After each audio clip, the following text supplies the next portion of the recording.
2025 से लेकर 2027 तक पूरे वर्ल्ड में बहुत कुछ चेंजेस होने वाले हैं। सिर्फ वही लोग सरवाइव करेंगे जो आध्यात्मिक रूप से जुड़े हुए हैं, लेकिन जो नेचर है, जो परमात्मा, जो ऊपरी शक्ति है, उसके सामने कोई भी ताकतवर नहीं है। ये एक मैसेज है। जो डोनाल्ड ट्रंप हैं, उनके प्रेसिडेंट बनने से हम वर्ल्ड वॉर 3 के बहुत नज़दीक आ चुके हैं। ये कि मुस्लिम लोग इस पर बहुत खुश हो रहे हैं कि आग लगी एक तरफ। आप सभी लोगों का स्वागत है आज बीइंग स्पिरिचुअल फाउंडेशन के इस चैनल में। आज हम फिर से आप सभी लोगों के सामने उपस्थित हैं एक और मुद्दे के बारे में चर्चा करने के लिए। आज हमारे समक्ष बीइंग स्पिरिचुअल फाउंडेशन के संस्थापक मिस्टर धर्मेंद्र जी हैं। सर, आपका बहुत बहुत स्वागत है। नमस्कार सर, आज हम आपसे चर्चा करेंगे जो बहुत ही ट्रेंडिंग और हॉट टॉपिक बना हुआ है।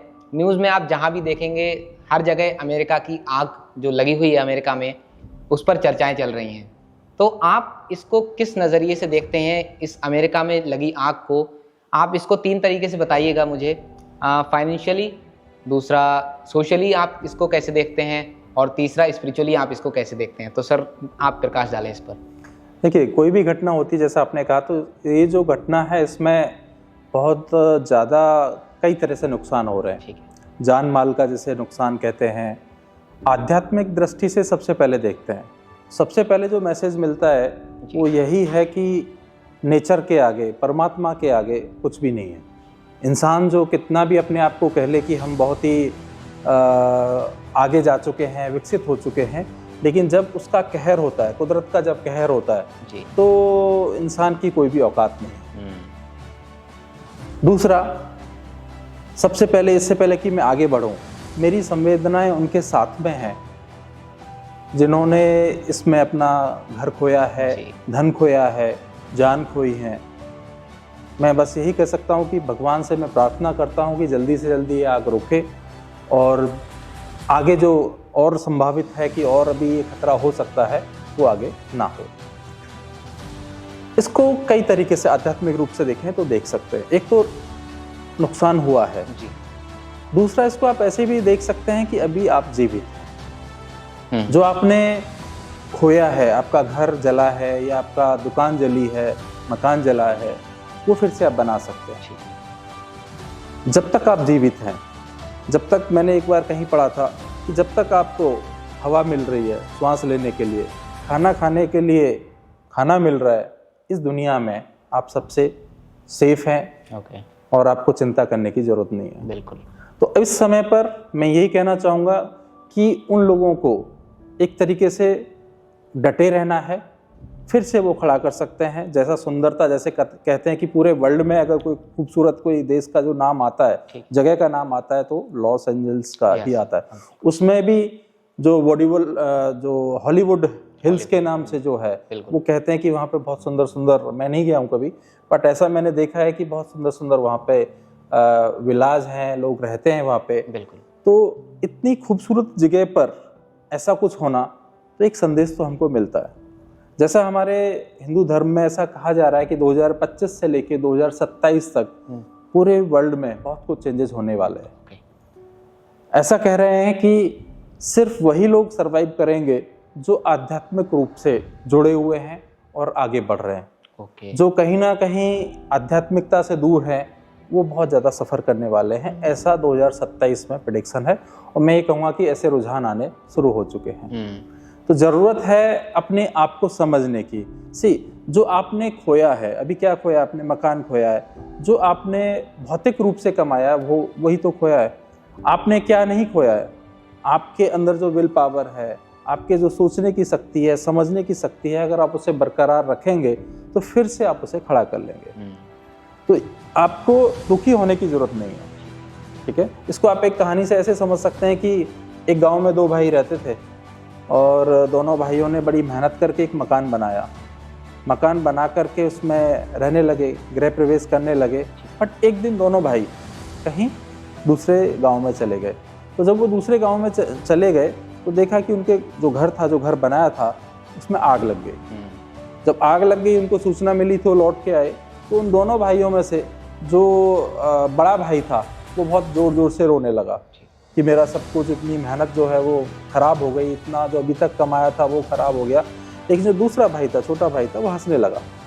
तो गांव वालों ने पूछा, भाई तुम क्यों रो रहे हो? बोले दिख नहीं रहा, मेरा इतना मेहनत से बनाया हुआ घर जो है वो जल गया। वही सवाल उन्होंने फिर दूसरे भाई से पूछा, छोटे भाई से पूछा, तुम क्यों हंस रहे हो? बोले अच्छा हुआ हम दूसरे गांव चले गए थे, अगर हम इसी घर में इस रात को होते, जिस रात आग लगी है, तो हम खत्म हो जाते, घर तो हम फिर बना लेंगे। तो नज़रिया है देखने का। तो ये एक तरीका हुआ कि आप उसको कैसे देखते हैं आध्यात्मिकता के दृष्टि से, अपनी समझ की दृष्टि से।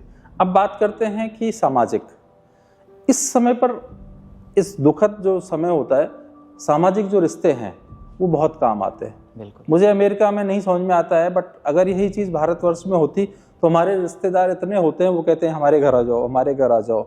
आई थिंक हमें सामाजिक लेवल पर जुड़े रहने की आवश्यकता है। जो कहा जाता है ना कि बुरे वक्त में समाज, मतलब अपने लोग ही काम आते हैं। तो इस समय पर अपने लोग अगर होंगे तो आपको एक मजबूती मिलेगी। तो सामाजिक रूप से कहता है ना, जुड़े रहो, अपने लोगों से जुड़े रहो। तो ऐसे समय पर ही वो समझ में आती है कि आप जुड़े रहें। तीसरा समझ में आता है कि फाइनेंशियली, इसमें बहुत सारी चीज़ें हैं समझने को। एक, कभी भी एक ही जगह पर सारा अपना कमाई, अपना पैसा ना लगाएं।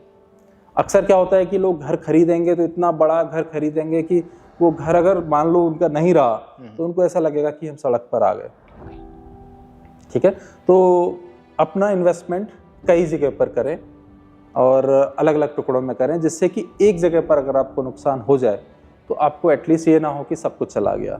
दूसरा, कुछ खर्चा अपने इंश्योरेंस, अपने जो आपदा प्रबंधन जिसे हम कहते हैं, उसके लिए भी करें, उसके लिए तैयार रहें। कहते हैं, कई बार ऐसा कहा जाता है कि इस दुनिया में कुछ भी सर्टेन नहीं है, कुछ भी हो सकता है, उसके लिए आप तैयार रहें। जो खोया है, ये किसी के साथ भी आप देख रहे होंगे, और भी कंट्रीज में हो रहा है, यूक्रेन हो गया, लोग अपना घर बनाते हैं, रातों रात उनको खाली करना पड़ रहा है। तो हर लोग इसके लिए तैयार रहें मेंटली रूप से, और सिर्फ घर में एक जगह पर इन्वेस्ट ना करें। ओके सर, बहुत ही अच्छा आपने तीनों नज़रिए अपने पेश किए कि फाइनेंशियली, सोशली और स्पिरिचुअली हम इसको कैसे देखते हैं। तो सर, कहा जाता है कि अमेरिका एक बहुत ही शक्तिशाली देश है, उसके पास बहुत सारे रिसोर्सेज ऐसे हैं जो दुनिया में शायद ही किसी देश के पास होंगे। तो क्या सर अमेरिका इतना भी सक्षम नहीं है कि आग को लगे हुए कई दिन होने जा रहे हैं, लगभग 1 हफ्ता होने जा रहा है, उसको कंट्रोल नहीं कर पा रहा है? तो क्या अमेरिका सचमुच में ताकतवर है या सिर्फ ये क्या है सर? मेरे समझ में नहीं आता। नहीं, वो कितना भी ताकतवर हो जाए अमेरिका, लेकिन जो नेचर है, जो परमात्मा, जो ऊपरी शक्ति है, उसके सामने कोई भी ताकतवर नहीं है। ये एक मैसेज है। जब हम खिलवाड़ कर रहे हैं प्रकृति के साथ, लाइक आप अपने देश में देख लो, पहाड़ों पर मकान पे मकान बने जा रहे हैं, ठीक है, ठीक वहाँ पर भी वो भी पहाड़ी एरिया है। वहाँ पे कॉम्बिनेशन है कि वहाँ पर रेगिस्तान भी है, पहाड़ भी है, समुद्र भी है, उसकी तेज हवा भी है। तो ये हमको पहले से सोचना चाहिए। हमको कहते ना, एक अतिक्रमण की दृष्टि से हमेशा नहीं जाना चाहिए। थोड़ा सा गैप बना के चलें, नेचर का हम सम्मान करें और अननेसेसरी उस पर अतिक्रमण ना करें। ये एक मैसेज देता है। ओके, तो सर क्या हम इसको स्पिरिचुअली वे में इस तरीके से भी देख सकते हैं कि प्रकृति, जो ये प्राकृतिक आपदाएं होती हैं, ये प्रकृति अपनी नाराजगी को प्रकट कर रही है और अपने आप को बैलेंस करने के लिए ये सारी घटनाएं होती हैं? हमारा जो मानव जो मस्तिष्क है, मन है जी, उसकी क्षमता इतनी नहीं है कि हम परमात्मा के अंदर जो चल रहा है उसको समझ सके कि वो क्या कहना चाह रहा है। उसने अमेरिका को ही क्यों चुना इस घटना के लिए? कोई और छोटी मोटी कोई ऐसी कंट्री भी हो सकती थी जो एक तरह से गरीबी से जूझ रही है। उसने ये मैसेज देने की कोशिश करी है कि कितना भी पावरफुल आप कंट्री में हो, बट नेचर से ऊपर, हमसे ऊपर आप नहीं जा सकते। इसीलिए हर किसी को अपनी जो भी इनको आध्यात्मिकता से जोड़ते हुए, प्रकृति के साथ जोड़ते हुए, जैसे आज भी आप देखेंगे जो आदिवासी एरिया होते हैं वो बड़ा सोच समझ के रहते हैं, दूर दूर रहते हैं और उनको सारी चीज़ों की समझ होती है। बट आज की दौड़ में हमें ऐसा लगता है कि हमारे पास सब कुछ है, हम कुछ भी कर सकते हैं, तो उस सोच से हमको बाहर निकलना पड़ेगा। ओके, तो सर आज जो माहौल बना हुआ है पृथ्वी के ऊपर, पृथ्वी जैसे हम बोलते हैं ना, एक 2 हेमिस्फीयर में बट चुकी है, तो आज हमें कुछ ऐसा ही देखने को मिल रहा है, गुण में भी ऐसा ही देखने को मिल रहा है कि एक तरफ नीला आसमान है तो एक तरफ धुएं से भरा लाल आसमान, काला आसमान है। एक तरफ कुंभ में लोग नहा रहे हैं, अपने आप को शीतलता प्रदान कर रहे हैं, और दूसरी तरफ लोग आग में जल रहे हैं। एक तरफ लोग मतलब जल से देख रहे हैं, जल में नहा रहे हैं और दूसरी तरफ आग है, तो इसको आप किस तरीके से देखते हैं? क्या मतलब सचमुच में धरती 2 हिस्सों में बंट चुकी है? जैसा कहते हैं कि कलयुग खत्म हो रहा है और सतयुग आ रहा है, तो मुझे भी ऐसा ही प्रतीत होता है कि कलयुग का समापन हो रहा है। तो जो आध्यात्मिकता, मतलब सतयुग यानी कि जो आध्यात्मिकता की तरफ बढ़ेंगे, जो भी लोग, जो कंट्री, जो देश, वो आगे बढ़ेंगे। और कहीं ना कहीं अगले कुछ 2-3 साल में ऐसा बहुत कुछ होगा। ये तो एक शुरुआत है। आग भी आएगी, बारिश भी आएंगी, और भी नेचुरल जो क्लाइमेटीज होती हैं वो भी होंगी। हमें तैयार रहना है अपने आप को बदलने के लिए, अपने अंदर सकारात्मक बदलाव लाने के लिए, और अपने को छोड़ करके पूरे समाज के लिए सोचते हुए आगे बढ़ने के लिए। ओके सर, मैंने एक हाल ही में एक न्यूज़ उसमें देखा था कि जो अमेरिका में आग लगी हुई है, इसका प्रेडिक्शन पहले से हो चुका है। किसी एक पॉडकास्ट में, जो रोगन की शायद पॉडकास्ट थी वो, उसमें उन्होंने प्रेडिक्ट किया था ऐसा होने वाला है।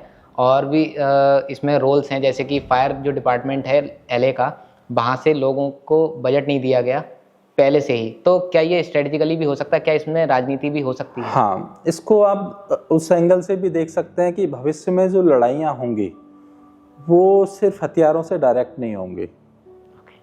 ये इसको आप उस एंगल से भी देख सकते हैं, क्योंकि जिस हिसाब से वहाँ पर ऐसे लोग पकड़े गए हैं जिनके पास कुछ अग्नि जो लगाने वाली गैसेस थी, ठीक है, और ऐसा हो सकता है कि जानबूझ के आग लगाई गई हो और उनको पता था, क्योंकि बहुत सारी चीज़ें उससे कनेक्ट हो रही हैं। जैसा आपने कहा कि बजट नहीं दिया गया था, ठीक वैसे ही मैंने भी पढ़ा है कि जो वहाँ पर फायर की जो मतलब जो इंश्योरेंस कंपनियां हैं, उन्होंने इस पूरे एरिया के इंश्योरेंस करने बंद कर दिए थे पिछले 2-3 साल से, 2021 या 22 से। तो कहीं ना कहीं आइडिया था, और ये भी एक लड़ाई का तरीका हो सकता है। इसमें उस साजिश से आप दूर नहीं जा सकते। तो जैसे होता है ना, अभी तक आपने सुना होगा कि हम जो नए रूप में आ रहे हैं कि वायरस छोड़ देते हैं, बट ये एक नया तरीका शायद हो सकता है कि आग ही लगा दो। और वो आग, क्योंकि वहाँ पर हवा बहुत तेज़ी से चलती है, जिसको बंद कर बुझाना बहुत मुश्किल काम है, इसीलिए शायद अमेरिका भी उसको नहीं बुझा पा रहा है। तो अपने आप को आपको समझना पड़ेगा कि आप जिस कंट्री में रहते हैं वहाँ पर क्या क्या कमजोरियाँ हो सकती हैं, और उस कमजोरी को कैसे दूर किया जा सकता है। ओके सर, इसको अब एक और एंगल से अगर हम देखें कि कहा जाता है कि ये तो एक शुरुआत हुई है, और जो डोनाल्ड ट्रंप हैं, जब से वो प्रेसिडेंट बने हैं, उनके प्रेसिडेंट बनने से हम वर्ल्ड वॉर 3 के बहुत नज़दीक आ चुके हैं। तो इसको आप कैसे देखते हैं? ट्रंप के बारे में आपकी क्या प्रतिक्रिया है? इसके बहुत लोगों की अलग अलग राय है। मेरे हिसाब से कुछ भी कहना एक कोरी कल्पना ही होगी अभी, क्योंकि उसका कोई प्रूफ नहीं है। ठीक है, तो मैं इस पर तो कोई कमेंट नहीं करना चाहूँगा। ओके हाँ। तो सर, अब लास्ट में हम जानना चाहेंगे कि क्या संदेश है और लोगों को जो अभी उस समस्या से नहीं जूझ रहे हैं, लेकिन हो सकता है ऐसा कुछ हो, क्योंकि प्रकृति मतलब पता नहीं रहता कि कब आपदा आ जाए, तो उन लोगों को आप क्या संदेश देना चाहेंगे? सबसे पहले हम अपनी आध्यात्मिकता के साथ जुड़ें। अगर आपको कोई भी फाइनेंशियल लॉसेस हो रहे हैं आग के रूप में या किसी भी चीज़ में, तो आपको टूटने की ज़रूरत नहीं है। ठीक है, जो हम जब जाते हैं स्पिरिचुअलिटी में, तो हमको यही सीख मिलती है कि आप पैसा कमाओ बट उससे अटैच मत हो, वैभवता कमाओ उससे अटैच मत हो। मतलब वो अगर कल को आप चली जाए तो आपको दुख नहीं होना चाहिए। आपने देखा होगा कि जो लोग साइकिल पे चलते हैं वो भी खुश हो रहते हैं, जो लोग मोटरसाइकिल पे चलते हैं वो भी खुश रहते हैं, और जो लोग हेलीकॉप्टर में चलते हैं वो भी खुश नहीं रहते। तो यहाँ पर सिर्फ आपको एक समझ पैदा करने की जरूरत है, जिसको मैं कहता हूँ आध्यात्मिक समझ। तो वो समझ हर कोई अपने अंदर पैदा करके रहे। लॉसेस किसी के साथ भी हो सकते हैं, चाहे वो फाइनेंशियली हों, चाहे किसी और प्रकार के हों, वो किसी के साथ भी कभी भी हो सकते हैं। तो अपने आप को हमेशा तैयार रखें, मैं ऐसा लोगों को कहना चाहता हूँ।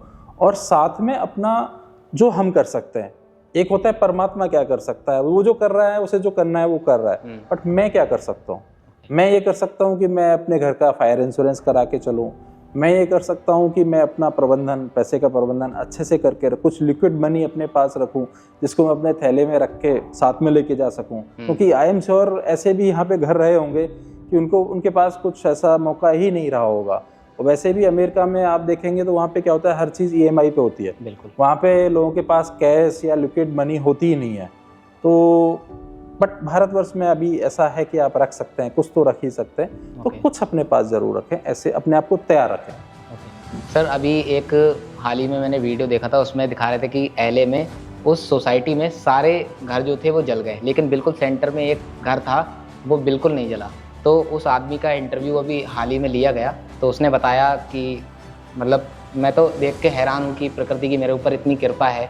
तो सर आध्यात्मिक रूप से हम क्या ये भी कह सकते हैं कि अगर हम, जैसा आप भी कहा करते हैं अपनी वीडियोज़ में, कि प्रकृति के साथ में अगर हम अपनी फ्रीक्वेंसी को मैच कर लें, वाइब्स को मैच कर लें, तो प्रकृति भी हमें हेल्प करती है। तो क्या ये यही कहूँगा कि जिसकी कृपा ऊपर वाले की, जिस पे कृपा है उसका कुछ नहीं बिगड़ सकता। तो डेफिनेटली यही ऊपर वाले की कुछ कृपा उनके ऊपर रही होगी, जो उनका घर बचा वो बचे, इतना ही मैं कहूँगा बस। एक क्वेश्चन और है मेरा आपसे, धार्मिक रूप को लेकर के। ये कि मुस्लिम लोग इस पर बहुत खुश हो रहे हैं कि आग लगी। एक तरफ तो हम मानवतावादी की बात करते हैं कि मानवता के नाते देखा जाए तो बहुत बुरा हुआ है, लेकिन मुस्लिम जो साम्राज्य है और संप्रदाय है वो इस पर प्रतिक्रिया जाहिर कर रहा है कि अच्छा हुआ कि अल्लाह ने अच्छा किया जो भी किया। तो इस पर आपकी क्या प्रतिक्रिया? देखिए, जो इस्लाम में लिखा है उसके हिसाब से तो उनको खुश नहीं होना चाहिए, बट जिनकी जो मानसिकता है संकीर्ण है और वो अपने आप को मुस्लिम कहते हैं, अगर वो ऐसा कह रहे हैं तो बहुत गलत कह रहे हैं। अगर किसी के घर में आग लगी है और हम उस पर तालियां बजा रहे हैं, हम खुश हो रहे हैं, तो मेरे हिसाब से तो ऊपर वाला और अल्लाह दोनों ही खुश नहीं होंगे। हमें मानवता के साथ रहना चाहिए, हमें मनुष्यों के मतलब कुछ अगर दुख हुआ है तो अपनी संवेदना प्रकट करनी चाहिए, ना कि उस पर खुश रहना है। कल को ये मौका हो सकता है कि उलट हो जाए, वैसा वर्षा हो जाए, तब आप क्या कहेंगे? और वो होते रहते हैं। तो मेरे हिसाब से तो अपनी संवेदनाएं अच्छे से दें, और जो जिसके साथ गलत हो रहा है, जो आप कर सकते हैं, हम क्या कर सकते हैं? हम दुआ कर सकते हैं, हम प्रार्थना कर सकते हैं। तो सभी लोगों का इस समय पर कर्तव्य बनता है कि परमात्मा से दुआ करें, परमात्मा से प्रार्थना करें कि ये आग जल्दी से रुके और जल्दी से ही लोग। तो सर क्या वो लोग इस पर खुश इसीलिए हैं कि क्योंकि जो ट्रम्प हैं, डोनाल्ड ट्रम्प, वो इस्लाम को इतना ज़्यादा प्रमोट नहीं करते हैं या इस्लाम के एकदम खिलाफ हैं, तो क्या इसलिए लोग खुश हो रहे हैं कि हाँ? ट्रम्प इस्लाम के खिलाफ नहीं है, जो आतंकवाद है उसके खिलाफ है। जैसे हमारे मोदी जी आतंकवाद के खिलाफ हैं, ठीक वैसे ही जो मैं जानता हूँ। लेकिन उनको नहीं पता ये चीज़। और लोग जब आतंकवाद विरोधी बात करते हैं तो कहीं ना कहीं ऐसा जोड़ लेते हैं इस्लाम के साथ। मेरे हिसाब से वो गलत है। अब ऐसा ही भारत में है, जैसे कि मतलब मोदी मुस्लिम विरोधी नहीं है, लेकिन हिंदुत्व को प्रमोट करते हैं, इसलिए वो मुस्लिम विरोधी बना दिया। करना कोई बुराई नहीं है ना, बट मुस्लिम विरोधी भी नहीं है, आतंकवाद विरोधी है ट्रम्प भी और मोदी जी। तो धन्यवाद सर आपका। और मैं लोगों से यही कहना चाहूँगा, जो आपने संदेश दिया है कि अपने आप को हर तरीके से मजबूत बनाएं, फाइनेंस में अपनी इन्वेस्टमेंट को डिवाइड करें, ताकि आपको अगर एक जगह नुकसान होता है तो आपकी कहीं ना कहीं खुद में सपोर्ट रहे, मजबूती से खड़े हों और आप लोग स्वस्थ रहें। धन्यवाद। Thank you. उम्मीद करता हूँ हमारा ये वीडियो आपको पसंद आया होगा। अगर पसंद आया है तो लाइक करें, चैनल को सब्सक्राइब करें अगर आपने अभी तक नहीं किया है, जिससे कि मेरी यह वीडियो सबसे पहले आप तक पहुँचे, ये आपसे मिस ना हो। आखिरी तक आप इस वीडियो में बने रहें। आपका हृदय से धन्यवाद।